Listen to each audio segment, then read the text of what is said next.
Bien, amigos, estamos de regreso en Aquí sea la Libertad, en esta oportunidad ya con nuestro segundo invitado del programa de hoy, Carlos Sánchez Berzaín, abogado, politólogo, director del Inter-American Institute for Democracy, y pues nos alegra y contenta muchísimo tenerlo, nos honra además su presencia en nuestro programa para conversar sobre varios temas, desde luego sobre Venezuela, pero también sobre la región en momentos de tanta incertidumbre y sobre todo de lo que pareciera ser una rearticulación del Foro de Sao Paulo, de todos estos actores que ya hemos visto cómo andan pues por allí, aprovechándose de la pandemia para decir que la libertad pues ya no es la respuesta. Bienvenido, Carlos, gracias por acompañarnos. Encantado, Pedro, un saludo a usted y a toda la audiencia. No, gracias a usted. Y quiero comenzar, Carlos, por el contexto venezolano en un momento en el que, como sabes, nuestro país está bajo una especie de tensa calma. Se aproximan unos tanqueros iraníes con combustible, algunos dicen que algo más. Dentro de todo esto, pues también Estados Unidos ha dicho que pues el régimen está rodeado. Sabemos que en el Caribe se está dando una operación en este momento, digamos, multinacional, donde precisamente buscan frenar narcotráfico y pues otros flagelos. Y a la par de todo esto, pues pareciera que hay una preocupación de algunos sectores que dicen que pues tenemos que permitir que entre el combustible de Irán y que tenemos que dejarnos ayudar por Irán sin suponer que eso es una amenaza para nuestra región y para el hemisferio, ¿no? ¿Cuál es tu lectura sobre esto? Sobre todo porque pareciera que nos están diciendo que hay que dejar que el régimen venezolano haga negocios con este tipo de aliados tan peligrosos. Mire, el tema es que Venezuela está en una crisis tan grande que el gobierno legítimo no gobierna. Entonces toda la iniciativa está librada a la usurpación, y esto que ustedes están viendo hoy día y el tema que está discutiendo es la agenda que pone la usurpación. Hay que cambiar esa dinámica y hay que empezar a discutir la agenda que pongan los defensores de la libertad y la democracia, la agenda que ponga el gobierno legítimo de Venezuela, pero eso no existe. Entonces, el reclamo y la sugerencia permanente que yo vengo haciendo es que el gobierno del presidente Guaidó y su G4 y lo que sea, tiene que tomar iniciativas, pero tiene que tomar iniciativas que sean consistentes en el marco de una estrategia. Y la iniciativa última que se le ha sugerido es que pida a la comunidad internacional que ha reconocido a Guaidó como presidente la conformación de una fuerza armada multinacional bajo el mando del presidente Guaidó para, primero, formar la amenaza creíble y, segundo, si la amenaza creíble no funciona, hacer cesar la usurpación. Es un hecho que conocen todos los venezolanos y que cada vez es más claro para la comunidad internacional que la usurpación castrochavista de Venezuela no va a cesar sino por la fuerza, porque se sostiene por la fuerza. Y esto que ustedes están analizando hoy día, de nuevo, parte de la agenda de la usurpación, que es la llegada de buques iraníes, es parte de esa agresión, de esa ocupación, de esa violencia contra la soberanía del pueblo de Venezuela que es practicada por un grupo delictivo cuyos principales jefes ya tienen procesamientos internacionales, órdenes de captura e incluso recompensas. O sea, este es un tema de iniciativa. Incluso la ley física manda que no hay espacio vacío en la naturaleza, y en la política y en los gobiernos y en las crisis sucede lo mismo. Lo que no haga el liderazgo de oposición, lo que no haga el gobierno legítimo de Venezuela, ha de ser llenado por la dictadura y por la usurpación, y lamentablemente eso es lo que viene pasando todo el tiempo. La agenda que se discute es una agenda reactiva a las propuestas, a las iniciativas, a los abusos, a los atropellos de la dictadura, y el gobierno legítimo de Venezuela no tiene iniciativa alguna. Sí, eso realmente es una de las, a mi modo de ver, es el diagnóstico que pues más debe motivar a tomar algún tipo de iniciativa. Ahora bien, algunos dicen, por ejemplo, que teníamos el reciente caso de la frustrada Operación Gedeón, que sabemos que terminó siendo un desastre y sabemos todo lo que terminó implicando, pero esto ha servido, independientemente de su resultado, esto ha servido para que los sectores, incluso de ese G4 que usted nombra, digan que esa vía de la fuerza fracasó, que esa vía de la fuerza no solamente es una fantasía, sino que no va a traer ningún resultado y que la única opción posible entonces es negociar y dialogar con el régimen como si no lo hubiéramos hecho por 20 años consecutivos. Es decir, frente a una sola acción que hasta donde se sabe no estaba del todo concertada con el gobierno interino, o si lo estaba, salió mal o lo que sea, cuando se sepa realmente la verdad plena de todo lo que ocurrió, por un solo intento ya descartan eso, pero irónicamente no dicen nada de los 20 años y de los 17 procesos, los 12 procesos de diálogo, de falso diálogo que han tenido lugar en nuestro país y que han fallado. Mire, hay un concepto que hay que recordar, se llama oposición funcional. Y es un concepto politológico que introduzco en el análisis de lo que son las dictaduras del siglo XXI, el castrochavismo.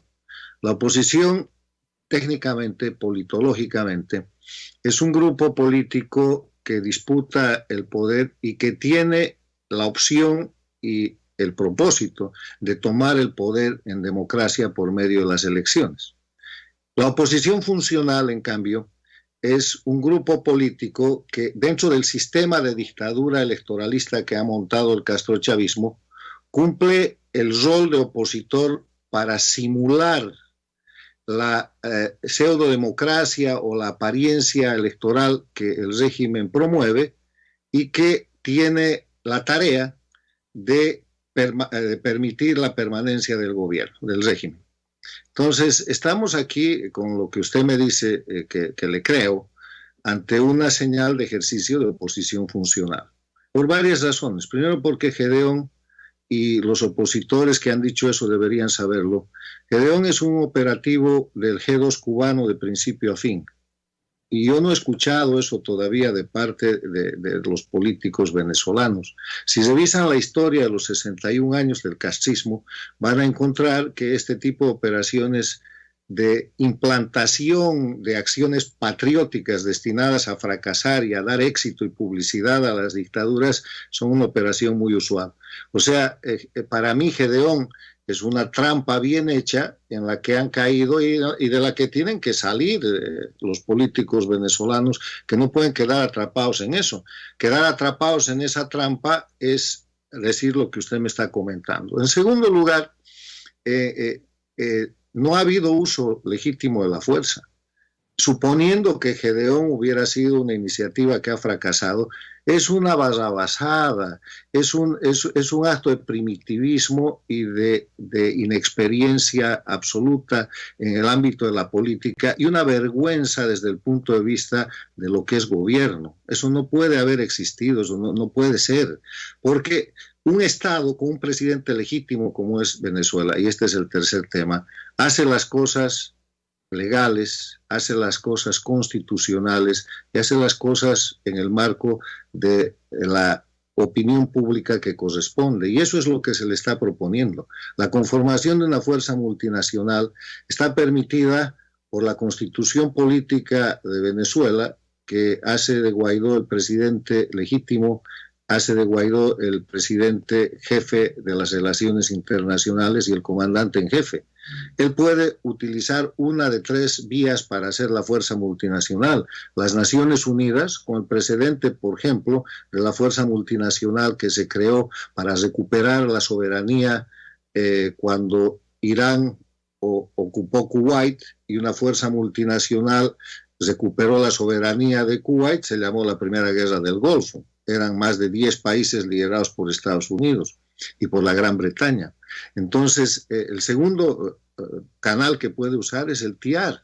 Y el tercer canal son los acuerdos bilaterales y multilaterales, y no usa ninguno. O sea, yo no creo que un presidente que no se anima a utilizar los mecanismos legales, constitucionales que tiene a la mano, de pedir públicamente a los casi 60 países que lo han reconocido que ponga en marcha un proceso legítimo de darle fuerza al comandante en jefe de Venezuela, que es Guaidó, pueda pensar o pueda aceptar que la trampa del G2 cubano, de que se ha venido a llamar Gedeón, sea algo que genere un precedente. Lo que está pasando es que, de nuevo, están en la respuesta a las iniciativas de la usurpación y la dictadura. Gedeón es una iniciativa de la dictadura, están actuando en su cancha.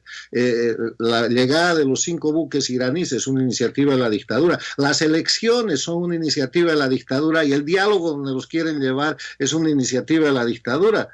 Por amor a Dios, tomen alguna iniciativa de parte del gobierno legítimo.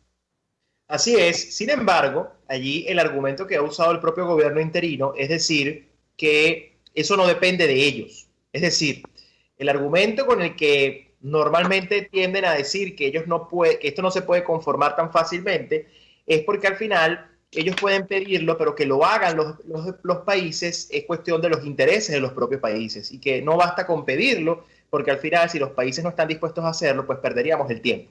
Y obviamente nosotros en la historia sabemos que hay muchos ejemplos de muchos liderazgos que antes de llegar a una solución concertada de fuerza frente a contextos hostiles, pues tuvieron que hacer mucho para convencer. Y la primera tarea del liderazgo debería ser esa, ¿no? Convencer y persuadir a quienes tienen la opción y ayudar desde el liderazgo a conformar esa fuerza que usted plantea para que lo hagan. Y tampoco estamos viendo eso. Déjeme darle una respuesta a esa explicación. Primero, si no pide, no sabe la respuesta.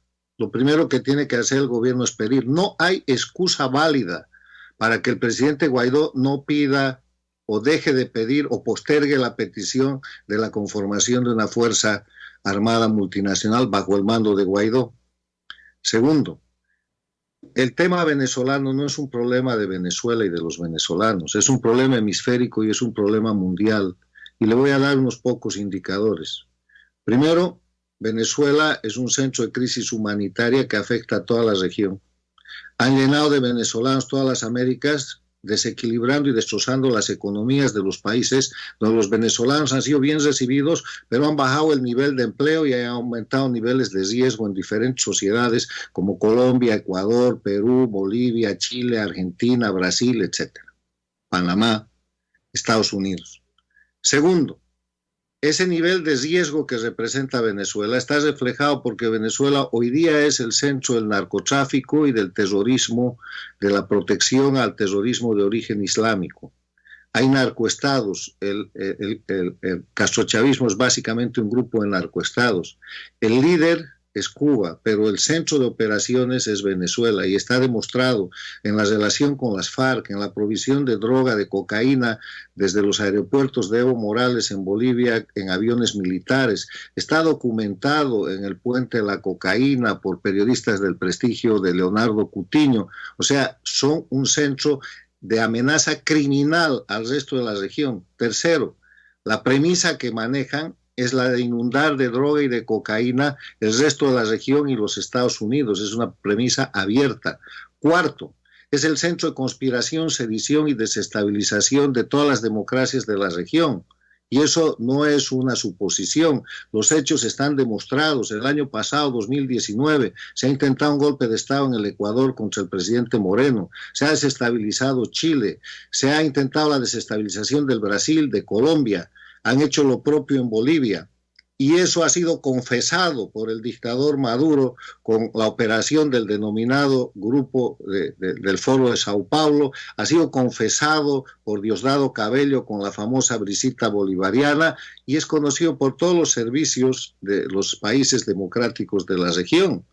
Y finalmente, porque hay muchos más argumentos y muchas más pruebas para demostrar que Venezuela es una amenaza, Venezuela está abiertamente dispuesta a hacer del territorio venezolano una base del terrorismo islámico con Irán, una base de penetración del crimen organizado con todo lo que es la red criminal vinculada a la China, a la mafia rusa y a todo, y los países lo saben. ¿Usted cree que en esas condiciones los países van a decir no a una operación donde el presidente Guaidó pide fuerzas armadas para montar una fuerza multinacional y que además ayuda a los países de la región a no intervenir militarmente y a no invadir Venezuela?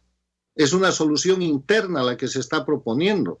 porque la Fuerza Armada será multinacional, pero el mando y la soberanía es del presidente legítimo de Venezuela, y ahí no hay invasión y ahí no hay ninguna cuestión que pueda representar intervención externa. O sea, el argumento que usted me está dando está bueno para una discusión de café de segunda, pero en gente que tiene dos dedos de frente es absolutamente inaceptable. Así es. No, y además,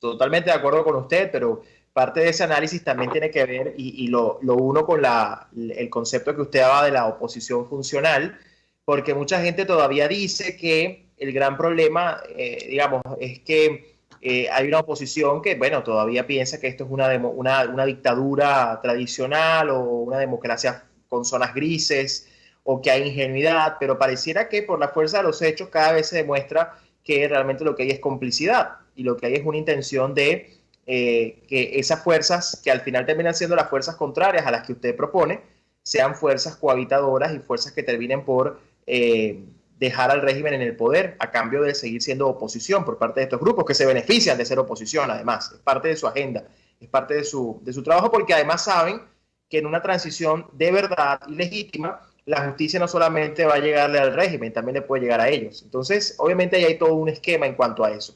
Y concretamente con el tema del uso de la fuerza, allí también la realidad es que pareciera que hay países que todavía no lo comprenden. Quizás los países del TIAR y la región lo han entendido, pero tenemos a la Unión Europea, por ejemplo, que insiste en que la solución de Venezuela tiene que ser interna, por diálogo, vía electoral, y esto pues todavía sigue siendo, pareciera, una piedra de tranca para avanzar en un propósito mayor que implique una articulación de fuerzas como la que usted propone. ¿Qué hacer en este caso, ¿no? ¿Y cómo primero, mire, yo le quiero decir algo. Lo primero que tienen que hacer es cambiar de actitud. Sí. Porque si estamos en la actitud de lo que piensa Europa, lo que piensa China, lo que piensa Rusia, ustedes tienen que operar y tiene que actuar el gobierno de Venezuela en función de lo que piensan los venezolanos y de lo que quiere Venezuela, de lo que necesita Venezuela. Dejen de mirar afuera y de esperar que los va a salvar una operación americana o que de repente los va a salvar una cuestión colombiana o que va a volver la democracia por arte de magia a Venezuela cuando se ponga de acuerdo la Unión Europea. Iniciativa venezolana. ¿Qué es lo que Venezuela necesita? ¿Qué es lo que Venezuela quiere? Venezuela ha sido saqueada. Venezuela está liquidada, no es más una potencia petrolera. Está devastada en todo lo que es su industria minera, lo que es incluso su capacidad forestal, en todo lo que son sus recursos naturales. Tiene una crisis humanitaria terminal, cercana a la de Haití. O sea, Venezuela tiene el exilio más grande que se conoce.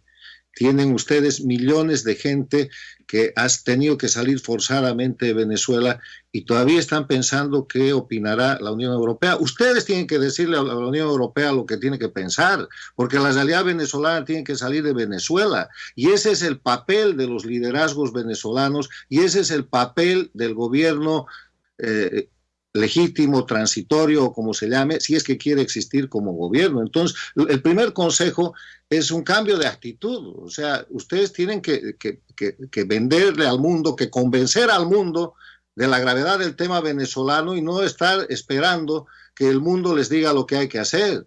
Y el presidente tiene que ejercer sus funciones porque si no, le queda un periodo de tiempo demasiado pequeño y con las iniciativas que está tomando la usurpación, la dictadura, que es un proceso de ocupación de Venezuela. Otra cosa que tienen que recordar es que ustedes no están disputando un tema interno. Venezuela está ocupada por el grupo más grande, más importante y que nunca ha existido, que no tiene precedente, de delincuencia organizada transnacional que se llama castrochavismo y que disfraza sus operaciones como hechos políticos y que está liderado por el crimen cubano, está vinculado al narcotráfico de las FARC de Bolivia con Evo Morales, que está sostenido por una estructura criminal internacional que ya no es secreta, está puesta en evidencia en tribunales internacionales con órdenes de captura contra Maduro, Diosdado Cabello y con premios de $15 millones por su captura.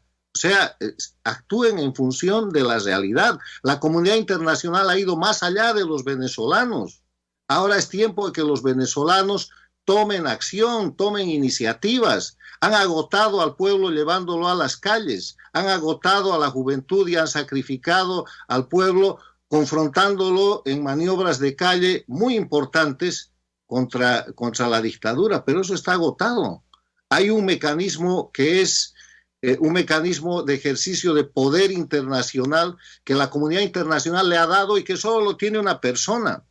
Yo no estoy ni a favor ni en contra del señor Guaidó, pero resulta que el señor Guaidó es la única persona en Venezuela que tiene la potestad legal de utilizar la condición de jefe de las relaciones internacionales y de comandante en jefe para pedir una fuerza armada multinacional. Nadie más lo puede hacer.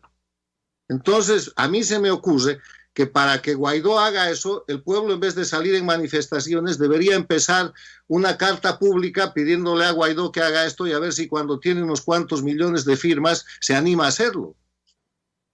Así es, así es. Bueno, señor Sánchez, gracias por su entrevista y por su tiempo. Ya lamentablemente se nos acabó el tiempo de la entrevista. Gracias por su claridad y por su lucidez en esto y totalmente de acuerdo con usted. Lo primero pasa por asumir un cambio de actitud y sobre todo un compromiso genuino con lo que nos corresponde como ciudadanos y también pues al liderazgo que hoy tiene la enorme responsabilidad de dirigir el gobierno legítimo de Venezuela en un contexto en el que, como usted decía, Venezuela ya es un país que está invadido. Es decir, ese cuento de la invasión y ese cuento de que vienen ya Venezuela es un país invadido, tomado, desmantelado, y eso desde luego amerita que la solución no solamente sea, digamos, externa en el sentido de quienes pueden ayudar, pero interna en cuanto al liderazgo que debe encargarse de que esto ocurra. Así que muchísimas gracias por su tiempo y por su claridad meridiana en todo este tema y gracias por ser un aliado de la causa venezolana. Encantado, mucho gusto, gracias.